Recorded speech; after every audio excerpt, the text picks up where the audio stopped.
El diputado nacional por Unión por la Patria, desde la provincia de Santa Fe, Eduardo Tonioli. Eduardo, buen día. Ramón Indar te saluda. ¿Qué tal? Buen día, la audiencia, ¿cómo va? Bien, gracias por atendernos en este feriado. No, gracias a ustedes por el llamado. A ver, Eduardo, ¿qué conclusión sacaste de lo que fue ayer Javier Milei en tu provincia, en Santa Fe, más precisamente en Rosario, lo que fue el acto, la convocatoria que hizo para el 9 de julio en Tucumán y lo que planteó el presidente en el discurso? Bueno, me parece que no ha variado demasiado en la línea que viene sosteniendo, ¿no? ¿Mm? Que es básicamente utilizar cada uno de los actos institucionales para, por un lado, hacer una arenga de carácter político y por el otro, exponer insistentemente sus objetivos, ¿no? Entre ellos, esta idea del Pacto de Mayo que se ha ido posponiendo y que en principio parecería ser que se firmaría el 9 de julio y que no es más que un decálogo de carácter más político, que expresa políticamente lo que en términos normativos expresa la ley base, es el DNU 70 del 2023, un proyecto de país básicamente con una economía reprimarizada y con otro objetivo claro, que es el de básicamente extranjerizar lo más posible nuestros recursos estratégicos. Esos son los objetivos que subyacen de estas normas, y el Pacto de Mayo no es más que la expresión más política de eso, ¿no? Si uno lo mira, curiosamente es muy similar al consenso de Washington en este decálogo, Sí. incluso en algunos términos iguales, como si hubiera habido un copy y pegue, ¿no? Mm. Pero bueno, se condice con el planteo político e ideológico que sostiene el presidente de la Nación. Eduardo, ¿cómo estás? Eugenia Mucio te habla. ¿Cómo estás? Bien. Bueno, ahora la semana que viene se viene la discusión de ganancias y de bienes personales y de todo lo que volvió para modificaciones en diputados. ¿Cómo lo ves, no? Es el 27, si no me equivoco. En principio sí, ese es el objetivo del oficialismo. Está por discutirse si ganancias, bienes personales y moratoria previsional, que son aspectos, artículos, extractos que han sido retirados en el debate en el Senado, pueden volver a discutirse en diputados, ¿no? Algunos juristas muy reconocidos plantean que esto no es posible, otros que sí. El oficialismo, entendemos nosotros, va a intentar reponerlos. De hecho, algunos de sus aliados también han señalado esto, con un argumento muy curioso en lo que tiene que ver con lo fiscal, que esto pondría en riesgo el retiro de estos artículos, el de ganancias, el de bienes personales, pondría en riesgo el tan mentado déficit cero. Y digo que es curioso porque en realidad el artículo de bienes personales lo que hace es desfinanciar al Estado, no financiarlo, ¿no? Claro. Es una explicación corta, en realidad, la que están planteando, ¿no? Pero bueno, contradicciones en este paquete fiscal que por un lado le da por la cabeza las escalas más bajas del monotributo, por un lado, y repone ganancias a los trabajadores en relación de dependencia, a los trabajadores de la cuarta categoría, y por el otro lado le quita carga fiscal a los grandes tenedores de bienes personales, de inmuebles, etcétera, ¿no? Entendemos que eso va a ser una discusión que se va a resolver políticamente, pero que después puede tener, en función de esa resolución, consecuencias jurídicas, ¿no? De impugnaciones de todo tipo en la justicia. Claro. ¿Y Unión por la Patria para este voto está unido? ¿Va a votar por separado? Digo, porque, por ejemplo, con el RIGI en el Senado hubo senadores que por los intereses provinciales a los que representan votaron por separado. ¿Acá cómo lo ves? Bueno, en diputados sucedió algo similar. Creo que 5 o 6 votos de los 99 del bloque. No es una novedad. Eso sucedió también en función del alineamiento de legisladores de algunas de las provincias del norte. En realidad no va a haber una variación muy importante en ese sentido en la votación de Unión por la Patria, ¿no? Nosotros hemos tomado tempranamente una definición como conjunto del bloque, que se ha mantenido incólume a través del tiempo, sobre todo en la votación en general. Vos bien decís que hubo algún diferendo menor, pero diferendo al fin en lo que tiene que ver con el RIGI. Pero en la votación en general, la definición fue desde un principio, cuando esto empezó a tratarse en enero, de rechazar la norma como un todo. Es decir, los objetivos a los que señalaba antes son los que impugnamos. Por lo tanto, más allá de discusiones sobre tal o cual artículo,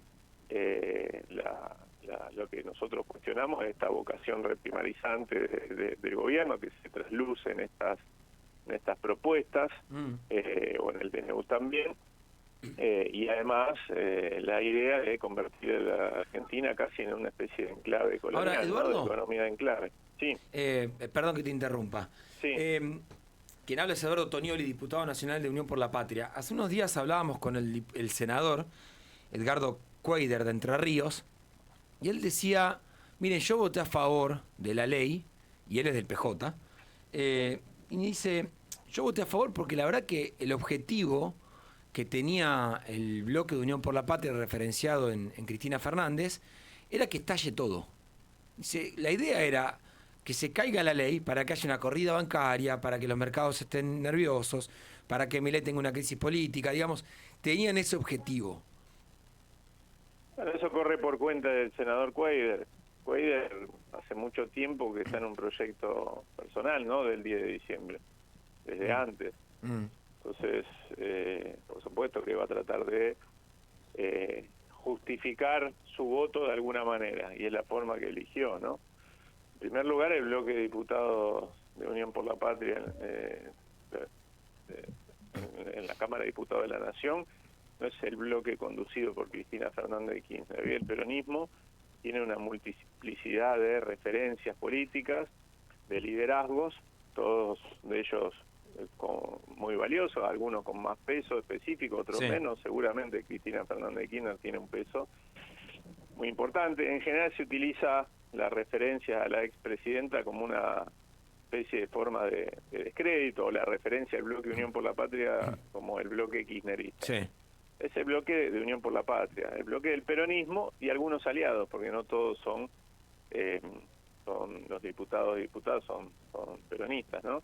Y esa multiplicidad de expresiones seguramente tienen multiplicidad también de estrategias políticas. Ahora, ninguna de ellas apuesta al caos, no tengas dudas, no, ninguna de ellas apuesta al caos. Nadie apuesta al caos, digamos, en ese sentido. La verdad que no. O sea, la política económica que lleva adelante este gobierno, social,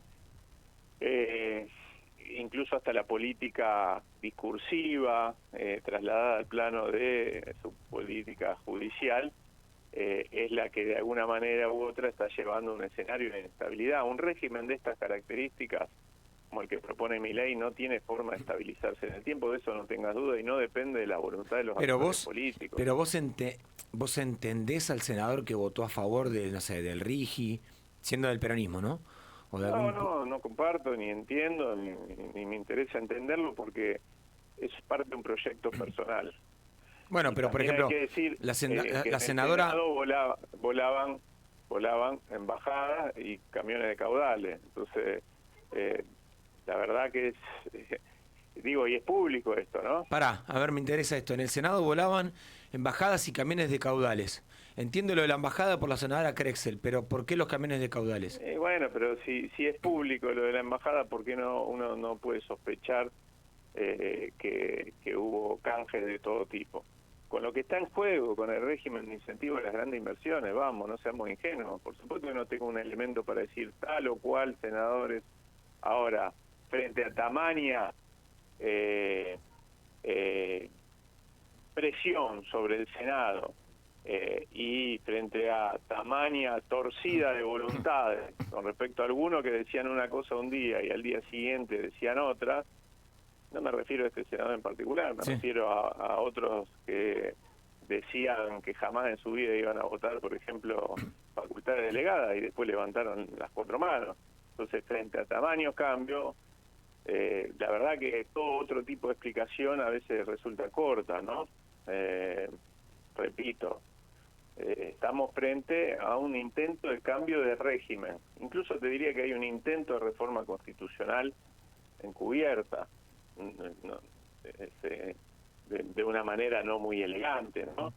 Hay un intento de cambio de régimen con el que se rigió la Argentina durante muchos años. Bueno, frente a eso, la verdad que el gobierno y algunos sectores de capital más concentrados, los interesados en este tipo de cambio de régimen, han hecho todo tipo, o han sometido al Senado todo tipo de presiones, ¿no? Y de ofrecimientos. Bien. Bueno, los más públicos son las embajadas. Bien. Eduardo. Pero digo, sí. nadie apuesta al caos. El caos lo propone este gobierno, impulsando un régimen que es imposible que se estabilice en el tiempo, porque a la larga va a dañar los intereses del 90% de los argentinos. Hay muy pocas cámaras empresarias realmente existentes que han ido a defender este proyecto de ley, por ejemplo, su tratamiento en diputados. La UIA nada más, y fue a defender exclusivamente lo que tiene que ver con la reforma laboral que la escribió la UIA, Fune de Rioja. El resto, aparecieron 4 o 5 cámaras empresarias falopas inventadas en un fin de semana con una cuenta de Twitter que no existían antes y dejaron de existir después, pero ni la EA ni el gran empresario fue a poner la cara y defender esto. Y tengo para mí que la demora en el Senado tiene un poco que ver con esto. El RIGI empezó a ser visto por algunos de estos sectores como una estrategia sustitutiva del mismo capital nacional, ¿no? O sea, los que ganan, la mayoría de los que ganan están afuera de la Argentina, y eso impide generar una base de sustentación a este gobierno que lo haga estable en el tiempo. Esto no quiere decir que no tenga adhesión popular, esto quiere decir que esa adhesión popular con el tiempo se va a ir desgastando porque no hay beneficios concretos para el conjunto de la población, ¿no? Bien. Eduardo, gracias por el tiempo. No, a ustedes. Por favor. Era Eduardo Tonioli, diputado nacional de Unión por la Patria. Me quedo con estas dos cuestiones. Señaló que nadie en el peronismo está apostando al caos, por lo que había dicho el senador Cuéllar acá. Y después algo muy fuerte, ¿no? Dijo, en el Senado volaban embajadas, por la referencia de la UNESCO, a la senadora Krexel, y dijo camiones de caudales. Ese es el planteo que hace un sector del peronismo a los que votaron a favor de la ley Bases.